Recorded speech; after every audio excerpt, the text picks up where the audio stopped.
அப்பா, நான் ஒரு பொண்ணை விரும்புகிறேன். அது அந்த பொண்ணுக்கே தெரியாது. நீங்கள் கொஞ்சம் அந்த பொண்ணு வீட்டில் பேசி இப்படியே கல்யாணம் பண்ணி வச்சிருங்கப்பா. சரிப்பா, பிடிச்சிருக்கு சொல்கிற, பேசி பார்க்கலாம். அப்பா, நான் ஒரு பொண்ணை லவ் பண்ணுறேன். அந்த பொண்ணும் என்ன லவ் பண்ணுது. நீங்கள் கொஞ்சம் அந்த பொண்ணு வீட்டில் பேசி எப்படியாச்சும் கல்யாணம் பண்ணி வச்சிருங்கப்பா. சரி, 2 பேரும் லவ் பண்ணுறேன்னு சொல்கிறீங்க. நான் போய் பேசி பார்க்குறேன்ப்பா. அப்பா, நான் ஒரு பொண்ணை லவ் பண்ணுறேன். அவள் ஒரு 3 மாதம் முழுகாமல் இருக்கா. நீ அம்மா போய் அவங்க வீட்டில் பேசி முடிச்சிருங்க. இது முழுகாமல் இருக்காளா? என்னடா சொல்கிற? தருதல தருதல. ஏய், இங்கே வா. எஸ்டாடி. அம்மா, காலையில் அவன் ரூமில் ஒரு பொண்ணு பார்த்துன. யார் அவ? She's my wife. என்னடா சொல்கிற?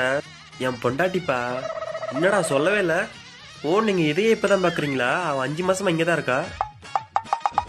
அது ஒன்றும் இல்லை, 3 நாள் லவ் பண்ணோம், கூப்பிட்டேன் வந்துட்டா.